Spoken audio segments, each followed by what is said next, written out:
We are live, so it's time for another Q&A, and we have Miss Pagan here, wanting to wanting in to say hi. Hi, Miss Pagan. How are you doing? Are you feeling any better? How's the work going? I know you're super busy, and it's fine. You don't have to be here every time, but I missed you.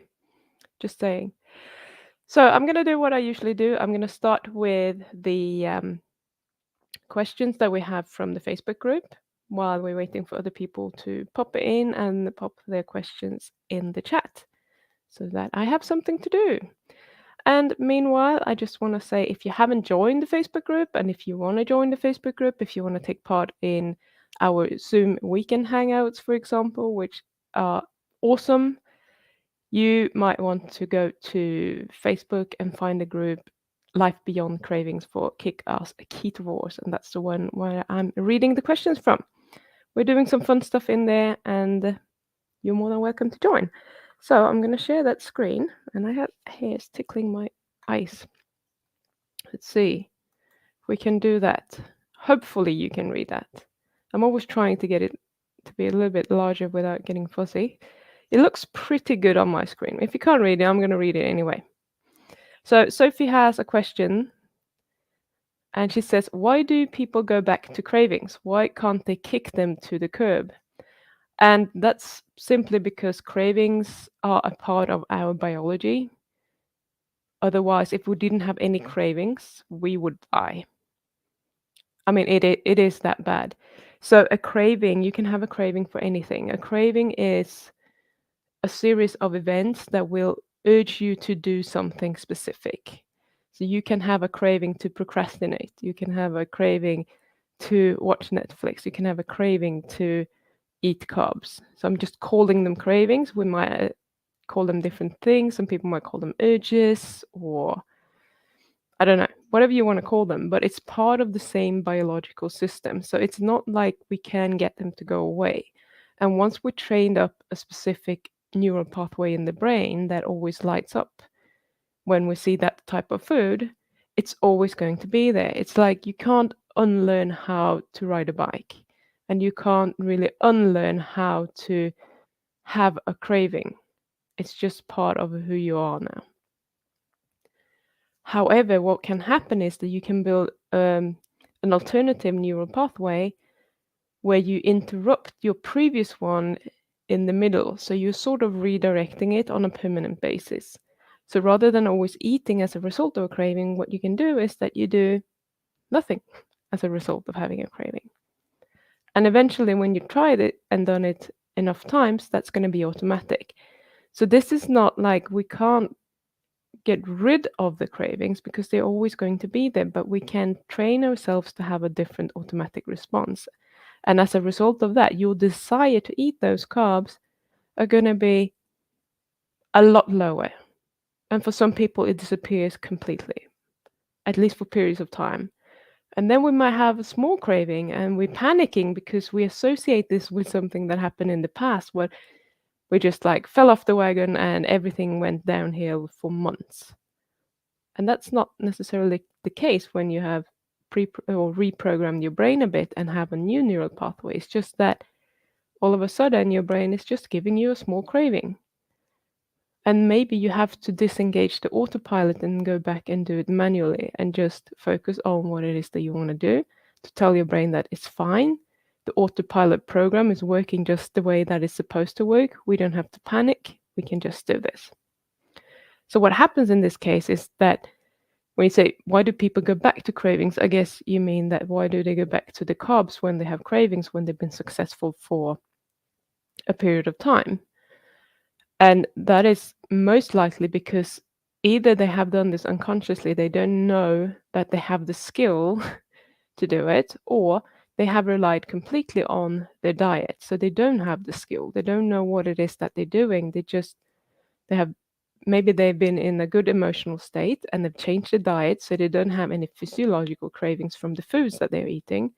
So they kind of swept it under the carpet a bit and they're not really looking at it and it doesn't bother them a lot. And then all of a sudden a stressor is inserted into their lives. Maybe they lost a job or someone died or whatever. something that's really upsetting. And all of a sudden, we don't have that calm anymore. We can't deal with the cravings that we maybe had before, and we don't have a good system of dealing with them. And then we're just going to fall off again because we don't really know what it is that we're doing. We just know that I started eating a carnivore diet, and all of a sudden I didn't have any cravings, so it wasn't a problem anymore.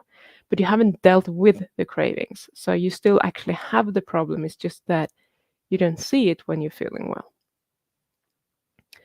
Righty. Oh, let's see. Hi, Kathy. Good to see you. Hi, Jim. People are coming in. You guys can just start posting your questions. I'll go through them. And if we don't have enough to run for an hour, we're going to stop early. But I'm just saying, I still have questions from the Facebook group, but I thought I'd check what you guys are doing. So we don't have many questions just waiting, because that happens sometimes. It hasn't happened for a few weeks though. Like, my views on my whole channel has gone down the last few weeks. I'm not really sure what's going on. Did I get boring or something? I have no idea. Hi, Tanya. Or is it just like December and we don't have time for YouTube anymore? We're going to go Christmas shopping? No idea. I'm here anyway. Take it or leave it. So the next one is from Jonathan. I need a little bit of tea. I love this question. He says, does exercise increase or decrease carb cravings? Nuanced, but how and why? And I haven't really looked into, let's say, the brain science of how, let's say, endorphins would affect this, for example, because endorphins that you might get when you're exercising makes you feel good, and then you're probably less likely to want to go to the carbs. But I haven't looked into that in response to this. But what I can tell you is that, I mean, there are countless of studies showing that, cardio, not high intensity, but, moderate to sort of high-ish intensity, especially if it's prolonged cardio, will increase your appetite with a lot more than, if we're counting calories here, like the amount of calories that you would burn. Let's say you're out jogging for an hour, you are going to increase your appetite with a lot more, and you're going to eat more as a result than the amount of calories that you burn. So they come to the conclusion that jogging might not be the best thing because we are overcompensating. So that's one factor that you might want to think about. And it doesn't necessarily mean that you have carb cravings specifically, but to be honest, usually when we are, when we have exerted ourselves, what is happening is that it's carbs that we crave, and not necessarily like you go for a jog and then you come back home and you're like, oh yeah, I would really like a big, nice, fatty steak. There's not a lot of people thinking that when they're doing that sort of exercise. For me personally, this is just me, and this is not true for everyone. If I'm lifting heavy weights, I get really hungry, but actually, I am hungry for food. I am not hungry for chocolate and carbs. That feels a bit yucky to me. And while I'm exercising, it's like, I think this is probably true for most people, unless it's a very long uh, period of time. But when I exercise, there's like no appetite whatsoever. My body is in exercise mode, it doesn't want to eat. So if you have cravings and you go exercise, you could get rid of them for a while, but they're probably going to come back maybe an hour after you finished. So if you feel like your exercise routine is increasing your cravings, you're most likely doing a whole bunch of cardio. It's probably more likely than you just lifting weights, for example. The increase or decrease carb cravings. Yeah, so while you're doing it, it decreases it, and that effect lasts for a while after. And what is happening when you're exercising? Your body is releasing a lot of glucose as a response. So you probably have elevated glucose levels while you're exercising for that reason, because your body is anticipating that your muscles are going to need it. And you're a lot less likely to want to eat something. Having said that, some of you guys, you think that you need it. You're going to drink like sugary drinks and stuff like that to get energy while you're exercising, even though your body is creating it itself. And that's not a good thing. So I don't know if that answered your question sufficiently, but that's all I have for you. Right, let's hop back to the chat. Oh, Kathy, definitely busy. I forget to watch. Always great info on your channel. It gives me low carb food for thought. Excellent. I love it. I worked out last night and had some brisket afterwards. Always looking for fuel about an hour after. Yep. Yeah, that's me too. I mean, I could never exercise too late because then I would just eat way too late because I never want to eat right when I come home. It's just like, I'm not hungry. And then it kind of kicks in after an hour and then I get really hungry. Oh no, Paprika, you didn't nearly miss it. You're just 10 minutes late. I'm trying to work through all the emotional stuff going on that's been triggering my really bad junk cravings. Okay. Anything specific I can help with? Or are you just like, I'm doing it, I just don't like it? Yes, Paprika is here. Time for the party to start. I lift weights this morning and yin style yoga class and Sean Baker worthy steak. Excellent. And that's like great because now you're lifting your weights and then you get real appetite and you have real freaking food that's actually going to help you build those muscles. So that's like perfect. Nelson. Not sure what you're talking about. Yum, Nelson. That's the way to start. Do you mean Nomad Man?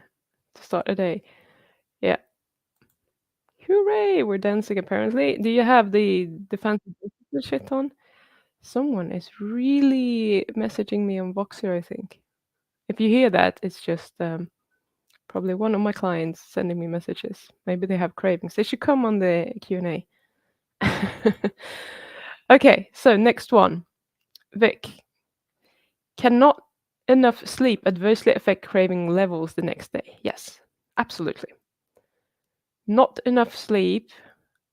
I mean, we know there's so many studies done on that as well. One night of sleep deprivation will make you insulin resistant. That's one thing to keep in mind. But that alone is not going to create the cravings. What is creating the cravings is that you are tired. We naturally associate tiredness with lack of energy. So if you haven't slept enough, but it's daytime, you might not feel sleepy necessarily, but you're still going to be tired, or your body's going to be tired because you haven't slept enough. And when that is happening, that is going to be translated into I don't have enough energy. What will give me energy the quickest is probably carbs. So we want carbs, we're going to crave carbs. So that's what's happening. So it's like a double whammy. When you haven't slept enough, you're going to A, be insulin resistant, and B, um, have more cravings. So you're more likely to eat more carbs as well. And you're just going to cause even more damage when you do it. So it's like the worst combination of things that you could have. And we have one more from Miss Paprika, even though you're here now, which is fine. Okay, so is it possible that cravings are mostly driven by memories nostalgia, e.g., one sees an old TV show and an old memory of oneself pops up when one was young, sat in front of the TV watching this show and ate certain foods, so that the brain says now, ooh, a small bowl of very specific candy would be nice now, or a similar situation. So not just a current automated habit, but at least a memory thing too, or does that fall under the definition of emotional eater? So the first thing that I want to tell you here is that um, I wouldn't say that it's mostly driven by memories and nostalgia. A memory can be a trigger, and this is a trigger that you're talking about. This is a triggering situation. If you're watching an old TV show, you're going to trigger that. And this is quite interesting. So, what's it called? The book is called You Are the Placebo, and it's written by Joe Dispenza. And he's talking about they took a bunch of older men for a week and they put them in an environment and said, okay, now you're going to act like you were, I think they were in the 20s or something like that. And here's what's happening. They were listening to the music that they would have listened to during that time, and they were doing all of the things during that time. And their bodies physically changed over the period of 1 week. I think someone had to throw away their cane because they could suddenly walk again without all the pain. They were just anti-aging because their brains were told that they are no longer the age that they are. So this is really interesting, and it's something that I want to look into more, and I find it really fascinating if we can do that, which is another reason for why you should just freaking enjoy life, go out, play, don't care about what your age is, just like roll around in the mud if you want to. Have fun, because that might send signals to your body that you're not old, you're just having fun. Life is cool. I don't know. I didn't roll around in mud when I was 20, but anyhow, maybe I should listen to uh, more of that kind of music to bring me back and see if I can unage again. So it's a trigger. In this case, it's a trigger. It's not, and I wouldn't say that it's mostly because you find triggers everywhere. But the thing is that you are creating a trigger when you do something in a certain situation. So that is always going to be like if you have a trigger that the first time you, let's say the first time you had an awesome ice cream in the mall, that was 10 years ago. And this is what happened then. So every time you walk in there, you're going to be triggered because that happened 10 years ago. And that's fine. But is it a memory or is it just a trigger? Like, is it a memory because you really enjoyed it? Or is it a trigger because it's just a situation that will be triggering? So we could say that is always a memory because unless you're creating a new trigger, it's always going to be something that happened in the past. So what else did you ask?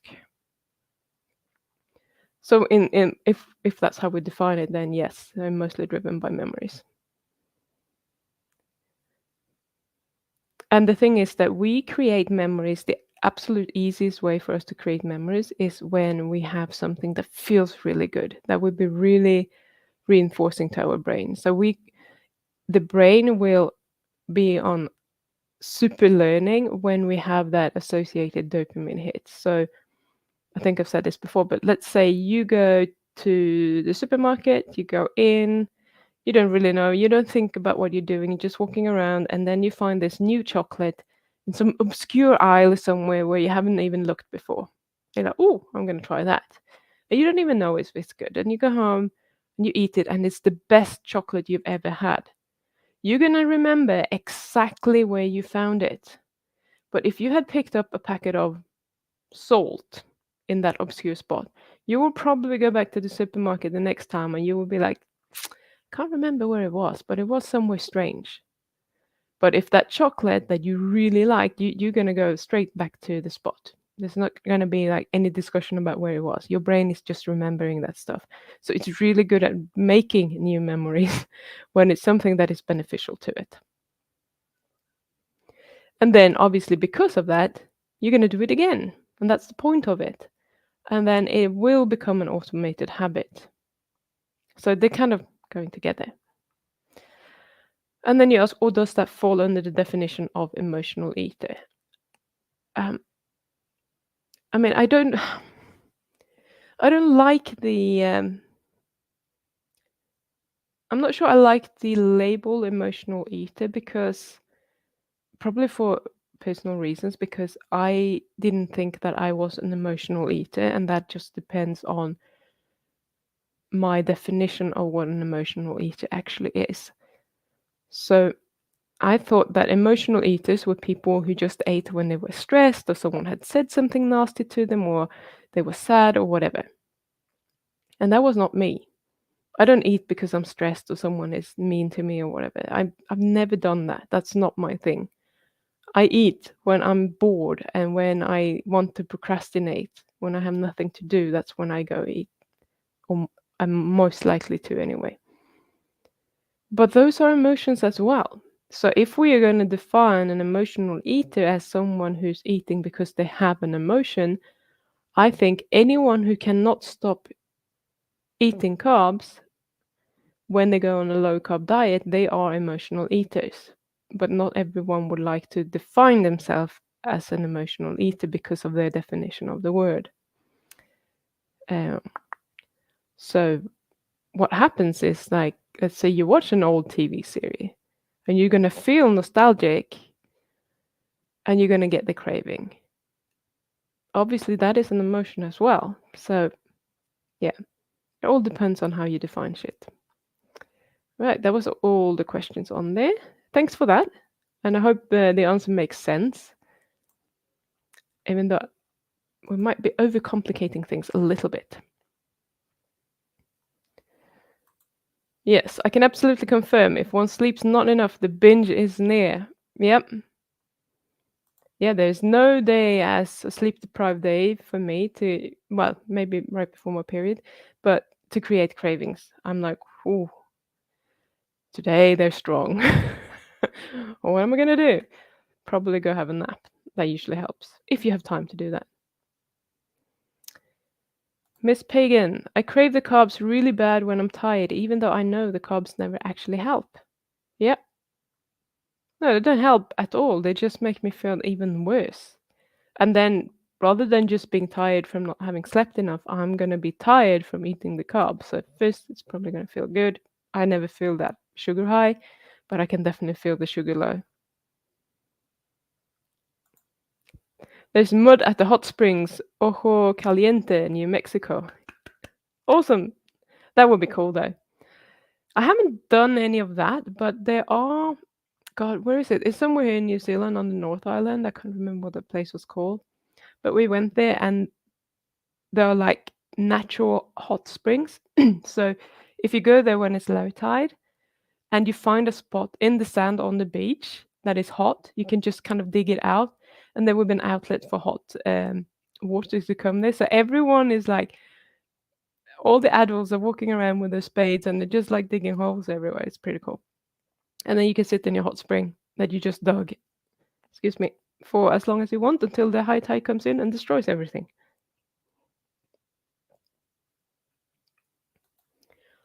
Boredom eating is my biggest nemesis. Yep. I think mine is actually I'm not bored a lot of the time anymore, but that used to be my biggest one. And nowadays it's procrastination. Thank you. Hot Water Beach is the name of the place. That's very inventive, but that's the place. Thank you, Ryan. Yeah, I need people to remind me of names. I am terrible with names of like movies and series and music and all of that. It's like, and places. It's just like, yeah, I remember the place. I just have no clue what it was called. So that's me. I never pay attention to it. Maybe I should make that a thing, like trying to pay attention to it. It's just not important in my brain. It's just like, oh, whatever. I had a good time there. Before Zoo, you're back. I haven't seen you for a while. How are you doing? And you and all your questions. I think you were running half the questions, which is cool. It's not a complaint. Hi all, does carb addiction directly represent artificial sweetener addiction? Like, I am not interested in carbs and eat meat, fat, but I crave diet soda. Is it as bad regarding my brain gut? When it comes to your brain, yes, it is as bad.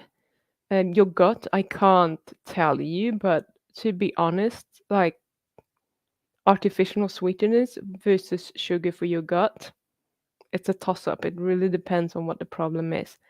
If your problem is that you have a lot of carb loving bacteria growing in your gut and they are causing you a lot of problems, then real sugar might be the biggest problem. But if you are just like getting leaky gut from the artificial sweeteners, all of that crap, but you wouldn't get that from eating sugar, then that's probably worse for you. So that probably depends. But as in terms of your brain, like the addiction is still the same. It's not going to be stronger than sugar or less strong. It's just going to be a different neural pathway, and that always ends with you drinking this soda. So it's the same thing. It's just a different thing that you're craving that you feel like you're addicted to. If I undereat a lot, does my body go into autophagy or believe it's starving and damaging me? Currently working on removing some excess belly skin. Um, it could do, but not necessarily. So there is like a limit to how much your body can break down as well. I mean, how patient are you and how much skin do you have? If it's just a little bit, you could probably do it that way. But I wouldn't undereat a lot. I would eat plenty for some period of time, and then I would do some fasting for some period of time. Because your autophagy, the longer you're fasting, the more it will actually kick in. So if let's say you just eating OMAD because you want the autophagy, it's probably better for you to eat 3 meals per day for 3 days and then fast for 3 days. You're gonna get more results from that in terms of autophagy because in 24 hours it just upregulates a little bit, but in 72 hours it's probably starting to reach fairly high levels. If you want to go a week, you can do that, but don't do a week like every other week because that's going to be too stressful on your body. So you need to have some patience here. Like a week's fasting, maybe, I don't know, maybe you can do it in a healthy way, like a couple of times per year, something like that, depending on who you are. Some people probably do it more often, but you want to take care of your body as well. Like all of it, not just the excess fat. I procrastinate by doing 100 other things than the one thing I need to do but don't want to. 100 other things than the one thing I need to do but I don't want to. Yeah, I'm pretty good at that.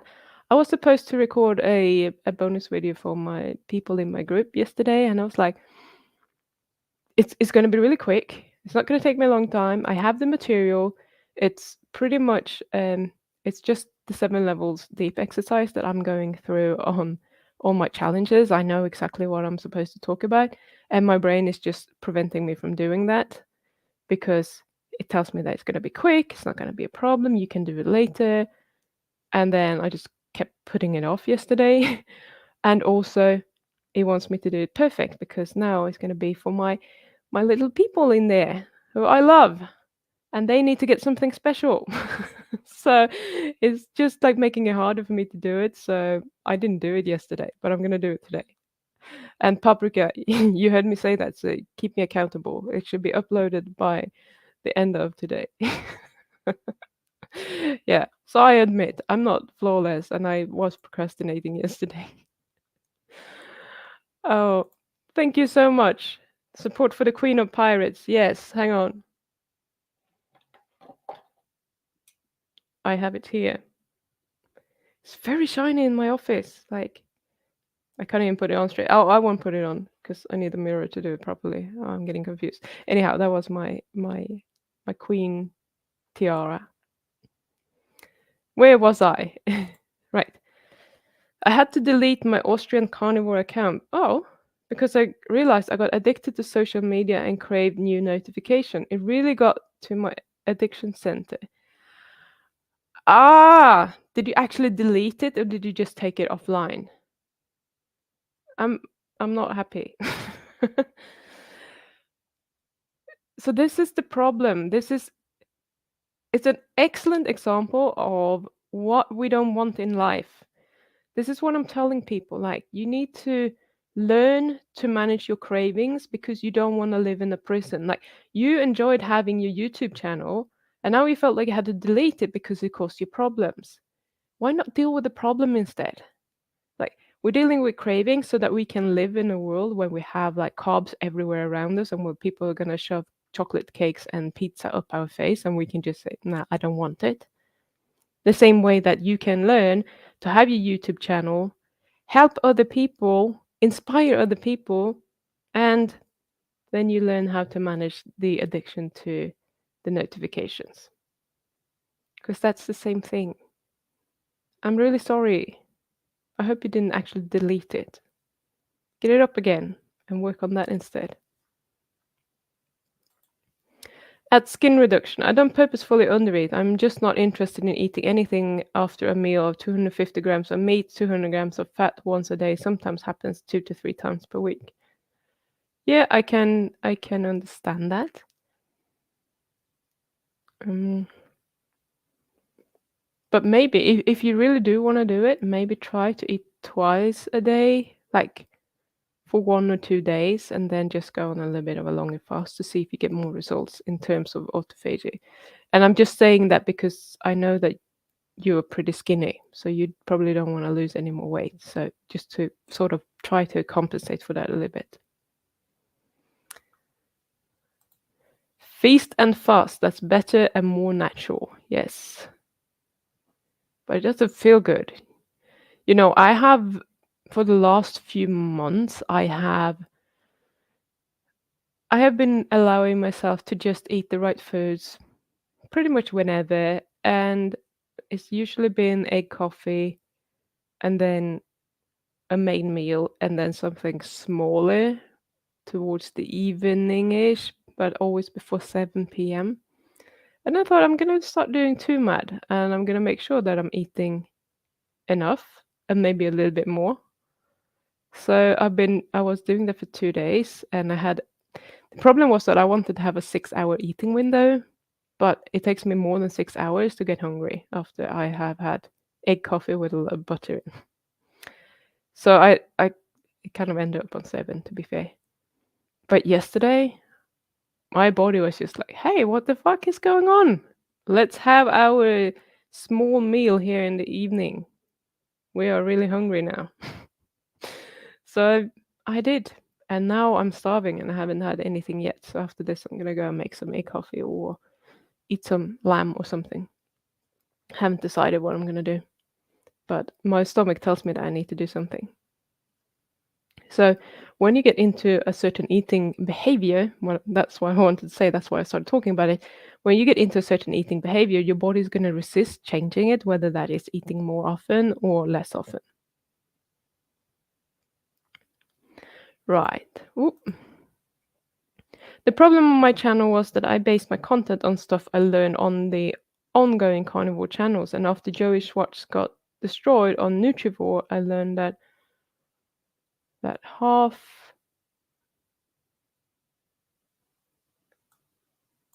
the content is not really that science proven, and my content might be pseudoscience.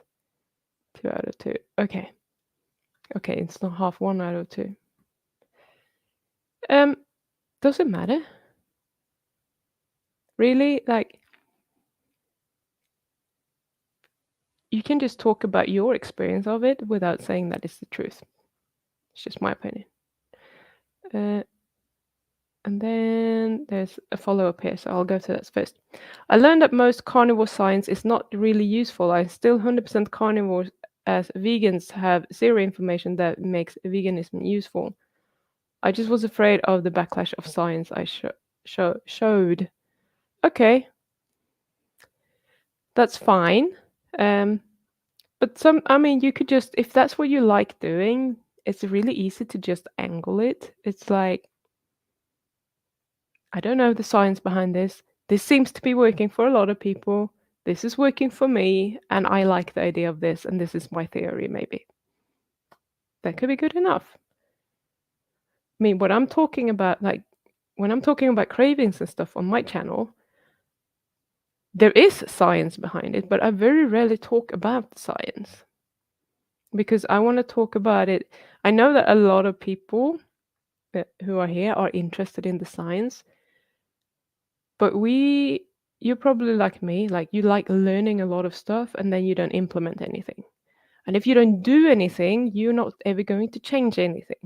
So I like to talk about how to actually change something a bit more because that is what's going to give you the results. Talking about the science is not going to give you the results. There is still science behind it. And there might be science behind what you're talking about. It's just that science might not really be, you know, verifiable because not a lot of people have been studying it.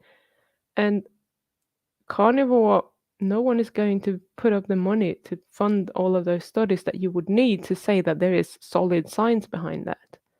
It's just not going to happen. There might be a few studies, but sometimes, you know, screw the science because it's it's not going to happen. And we just need to go on the anecdotes. Right, I saw Tracy here somewhere. Tracy, Tracy, Tracy. There we are. Listening while at work. Appreciate all the great info you provide. How long have you been on a keto way of life? Not sure I've ever heard your backstory. Long time dieter? Question mark. So the first time I went keto was probably about 20 years ago. That was when I was studying nutrition. And it wasn't because I learned that keto was supposed to be good. It was because I had one classmate who was overweight and she was into keto and said, this is working. And I was like, interesting. I wonder what that's about. So up until that age, I was interested in nutrition and exercise, and I thought that you needed carbs. Then I realized that that's not the case. And after that, there was a lot of experimentation. So, how long have I been on a keto way of life? Like more or less consistently, probably about 17 years, with a lot of falling off the wagon and a lot of binges in between because I couldn't stick to it. But I knew this whole time that like keto is the way to do it. Like low carb is the thing because low carb actually lowered my cravings and it prevented me from gaining weight, which a lot of pasta and bread doesn't do. So, yeah, that's about how long I've been doing it, more or less. Um, well, yeah, Miss Pagan has a good point. Isn't most science just pseudoscience anymore? Anyhow, yeah. Love the crown. How I'm behind here in chat. Yeah, okay. I'll put the crown on next Wednesday. It's Wednesday for me, Tuesday for you. Next Q&A, I'll put it on. I'll try to remember and get it in position before I go online. Yeah, for nutrition, there's absolutely no science, even in most other fields. So everything is pseudoscience, so to say. Yeah. I mean, they pretend that there is science and they've done some experiments on mice or whatever, because you can't do those experiments on people because you would have to lock them up for years and just feed them very specific food. And no one's going to agree to doing that. Yeah, and in some fields, it's just a bunch of lies to make profits. Neither neither side has outstanding science to back their view. If it works, it works. Yeah, that's correct. Which is funny, because still we have lots of people fighting about the science. The anecdotal experience is the basis of my X channel. I stated that I just still have a very, very, very hard aversion against negative feedback, maybe fear of rejection. Yeah, okay. I mean, I can understand that. I actually think it's a bit funny when people come here, and especially if they try to say something about my appearance or something. I'm thinking, do you really not have anything better to say? That's fine. Um, but it does take some work to get to that mindset. So, I mean, it's something that you could work on if you wanted to work on it. I'm not going to say that that's the way you have to do it. I just think it's a shame when we have people that can actually put some interesting information out on YouTube or somewhere else, and they get shut down because they feel like I can't handle the pressure for whatever reason, whether that be pressure from negative comments or anything else. So it's a shame. But if that's what you want to do, obviously you can do whatever you want. I still wear proper human diet shirts everywhere I go. I'm just afraid of negative comments that show me in a bad light. So this is actually interesting because could be related to cravings, if we talk about it from a cravings perspective as well.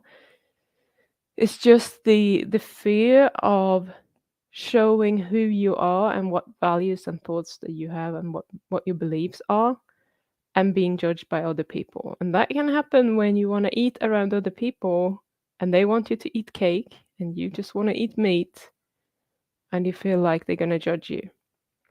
So it's the same thing. We just want to maybe people please and we don't want to hear it because the thing is that if someone told me, bloody hell, your green hair is awful. I'm like, I don't have green hair. You're wrong. I couldn't possibly feel like what they're saying is true. But if they said, oh my God, I hate your purple hair. Okay, I have purple hair. Well, still, I mean, they can hate it. But if they said it's awful, I don't agree with it. I don't think it's awful. So it's not going to bother me that much. But if I'm a little bit insecure about it, I don't really know if, the purple is, it makes me look a little bit pale, I think. And you're like, oh my God, you look like a ghost with that purple hair. And I'm going to be like, they're correct. And that is what's going to make me feel bad. And it's the same thing. If you have any doubts about what you're doing and whether that is the right thing for you to do, or if there are things that you don't like about yourself that people are going to point out, you're going to agree with them when they do it. And that is what's going to make you feel bad. But if you can be secure in yourself and just live into your values and be who you want to be and be at peace with being that person, you're not going to care about what they say. I hope that makes sense.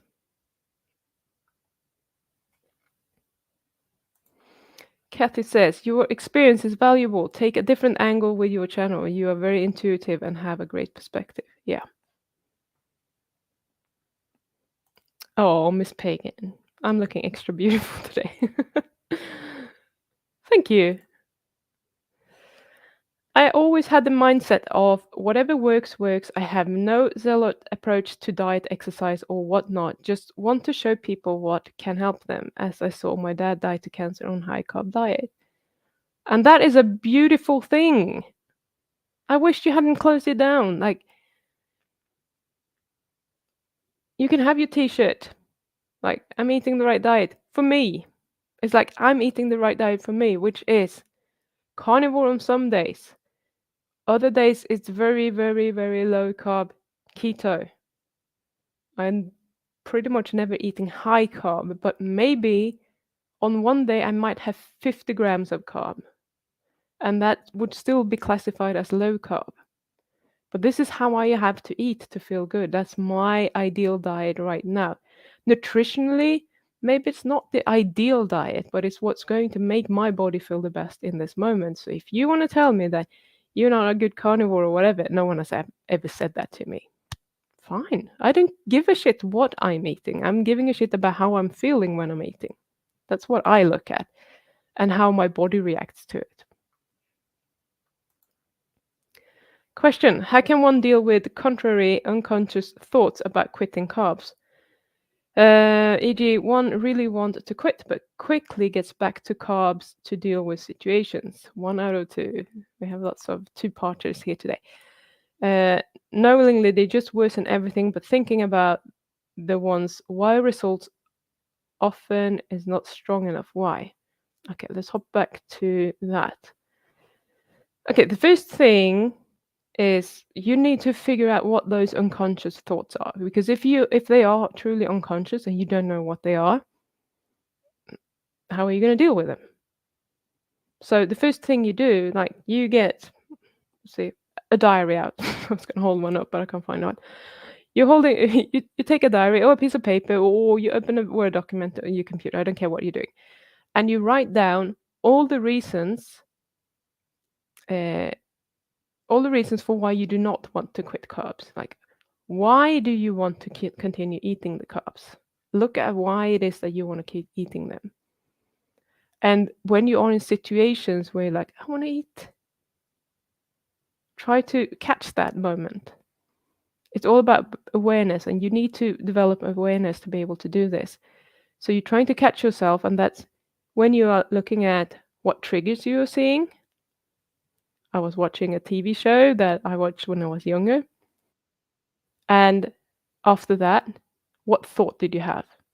The thought that you had was, "Oh my God, I really want those sweet candies that I ate then, because that was making me feel really good." So this is the thought, and that might have been unconscious, but not for you because you wrote it down. You already told me what it was. So I know that that one is not unconscious. But in many situations, I mean, I have clients who are like, I there was no trigger. I didn't have a thought, and then I just ate it, and I don't know why. I'm like, okay, let's go back. Start with awareness. We need to find out what's going on here because we can't change anything that we don't know what it is. We need to be able to figure out what it is to be able to change it. So start with like just write the list, a whole list or a whole page of things that you think, reasons for why you would want to continue eating the carbs. Uh, and then also that all those reasons might right now, if you haven't figured out your strong reason for why you want to quit, all of these reasons might be stronger than your reason for why you want to quit. And often, when you put in a situation where you have an opportunity to eat those carbs and you haven't decided that you're not going to, the choice is always going to be that you're going to eat. So it's very hard to stop that process right then.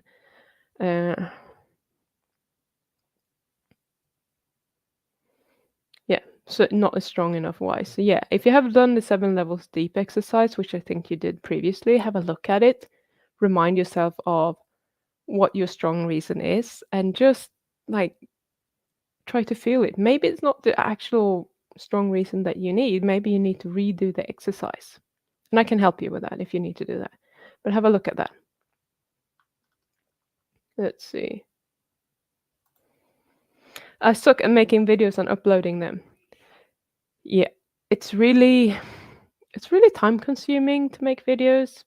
People only see the finished results. So when I'm putting up my weekly podcast, which is between like 15 and 30 minutes, it's taking me a lot of time to do that.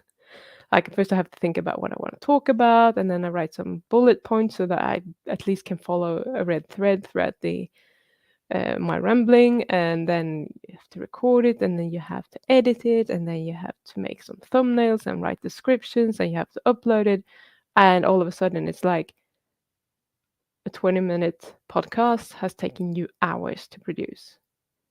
So it is kind of a big stumbling block, and that's why I'm only doing one episode per week. Doing the Q&A, I can just show up and I can answer your questions, and there is like nothing that I need to remember. I can just freestyle every time. And then coaching Jared. So I have 3 things coming up every week, and I'm just preparing for one of them, but the one that I'm preparing for is the one that takes the longest, paradoxically. Was freaking infuriating when I learned that what sugar does to cancer 1 month after he passed. That's why I probably never will approach real carbs ever again, but still the self-conscious approach, etc. Well, to be honest, I actually deleted it, but I have every single video saved as backup. I just need a more mentally healthy approach if I recreate it. Yes, I agree with you. At least if you recreate it, when you go into it again, you're gonna know what you're up against. It's always gonna happen.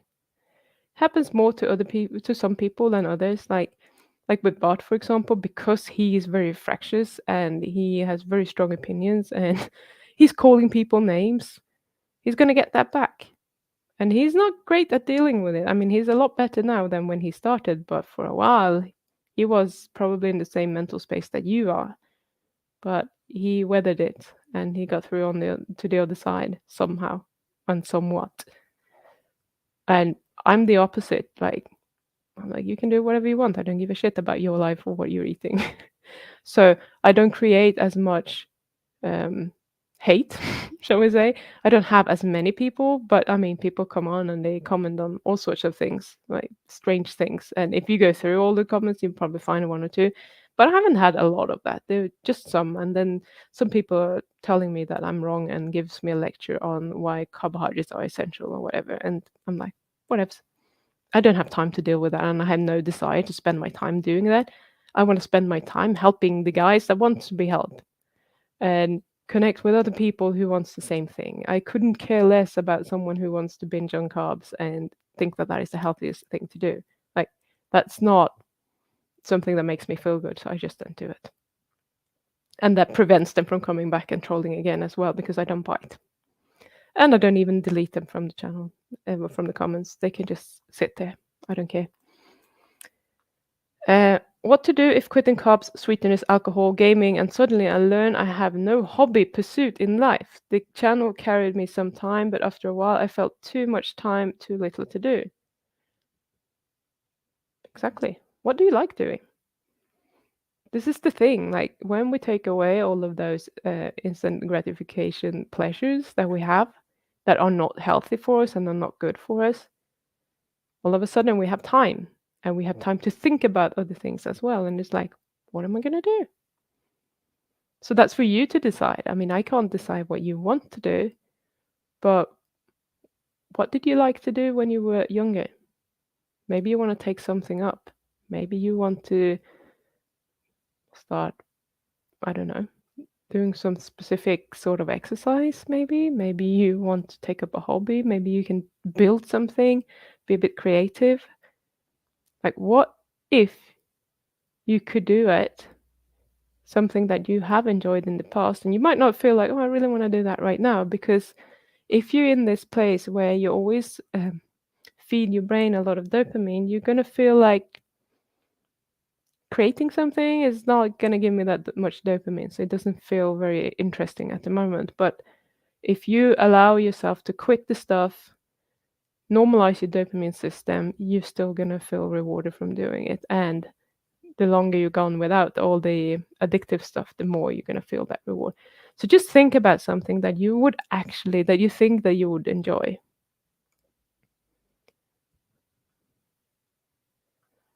You know what I like to do? I like to just go and play with my dogs. I mean, I wouldn't do that for hours and hours every day, but it's always a good thing for me to do when I'm bored. It's always sad to see family or friends become ill due to poor nutrition, etc. They make their own choices, but I always try to help them when I can. I don't lecture, I offer suggestions to help. Yes, that's really good. And yeah, it fucks me off though that a lot of the time they think they've been doing the right thing and then they ended up there. That's what makes me pissed off. I was doing great when I stuck to eating 99% carnivore with some occasional seasonal fruit, produce, or homemade goods. The moment store food comes home, I feel shitty. Right. Yes. So that's kind of interesting. What sort of store foods is it that you have? Because if it's like occasional seasonal fruit or produce or homemade goods, and you still feel okay, what's the difference between what is the homemade goods and what's the difference between that and the store food that comes home? Just have a look at that. Is it because they put a lot of stuff in there, or is it actually a mindset thing? It could be like, oh, now I ate that crap. It's processed or whatever. And that's not good. So now I could just let everything go. Versus, oh, this is like a really high quality food, something that I made, and I'm just going to enjoy it and then sort of let it go. It could be some as easy as that. Do you think you could get some easy views critiquing alleged keto products? Maybe. And I'm just not really interested in that because I'm not promoting that sort of food, but I have still some footage of an experiment I did with a couple of keto treats. I just have to actually put that video together, and I'm extremely unmotivated to do it. It's another project that I need to like, oh, rewatch it, do the editing, and I'm like, meh. So the footage is there. We'll see when I get to it. I'm not gonna do it this week. I can promise you that. My hubby starts a new hobby in his mid 30s. He bought some model figure he wants to color. I fully support him because I'm glad he starts to drop his endless gaming. Yeah, build models. Oh, Vicky, thank you. She loves my hair. She doesn't hate it. I shouldn't talk about my hair. Um, Mine just discovered fishing and camping, so I'm all about supporting it too. Getting him a cast net for you. Bonus, I also love those activities. Yeah,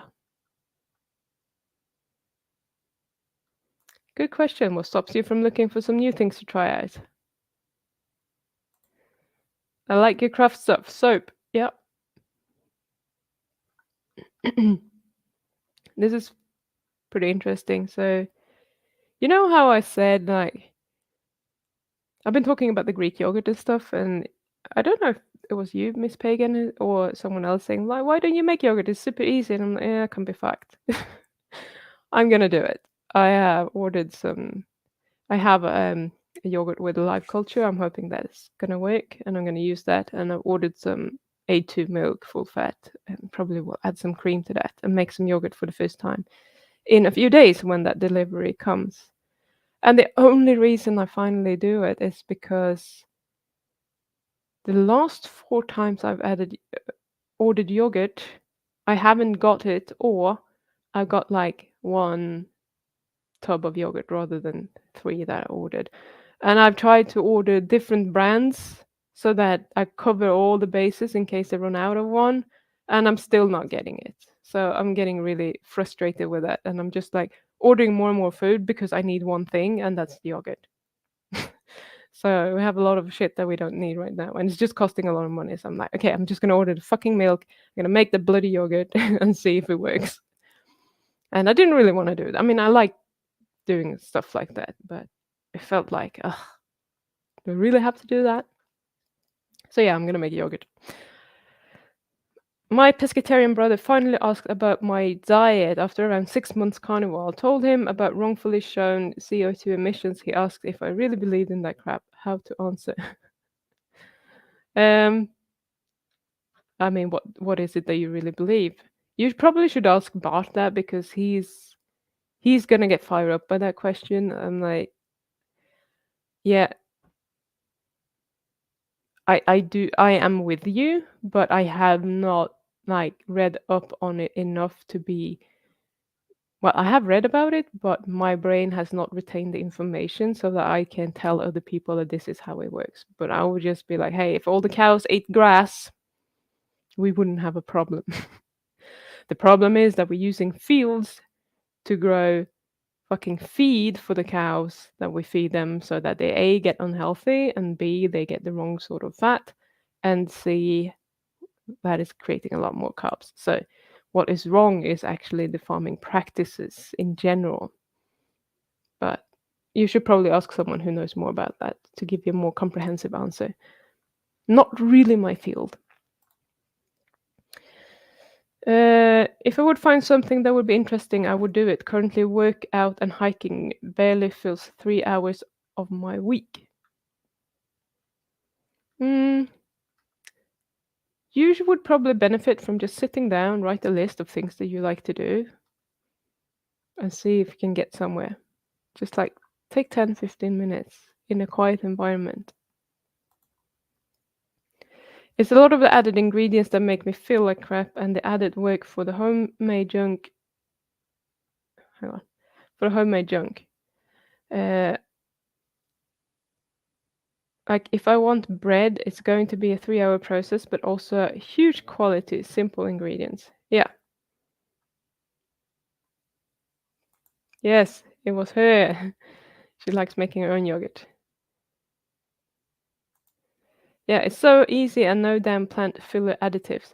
The thing is that the Greek yogurt that we get is really good. It doesn't have any, thickeners or anything like that. So it's pretty sweet. But and they also have a vanilla one, and they have added a little bit of sugar, but it's like 2 grams more per 100 grams. So I'm kind of cool with that. Um, and same thing, there's no thickener or anything, and it's just really nice. But yeah, I'm gonna have to look up a good recipe, but I imagine that I just need the culture, the milk, cream, and if I want to make vanilla, I'll just put some vanilla. I have like vanilla bean, ground up vanilla bean. Put that in. So if that's the wrong way of doing it, send me an email again. So that was all. This is super good timing. Thank you so much for all the questions today. It has been awesome to be here with you today, and I'm gonna put the tiara on next week and be Queen Pim. So I will see you then, unless you want to pop in on Friday for you, Saturday for me, and watch me coach Jared live. Where he has sent me a message during the week with a really good realization, and I'm not gonna share it until then because I'm like, this is something that everyone needs to realize for themselves, and it's super cool when it happens, and I can tell someone over and over again, and it doesn't stick until you have experienced it. So he has had a breakthrough, I think. Right. Let's see. You might need to think a bit in a crazy way. If you like gaming, how about developing one by yourself or design characters, etc. Same with hiking. Yes. Awesome. Paprika, we shall hire you as a creative consultant. Yes, true that. Time to learn programming and walking. Yeah. Oh, sorry, Patty. Next week, I'll come back for Jared if you're awake or not working. So awesome. Love you all. I will see you later. Bye.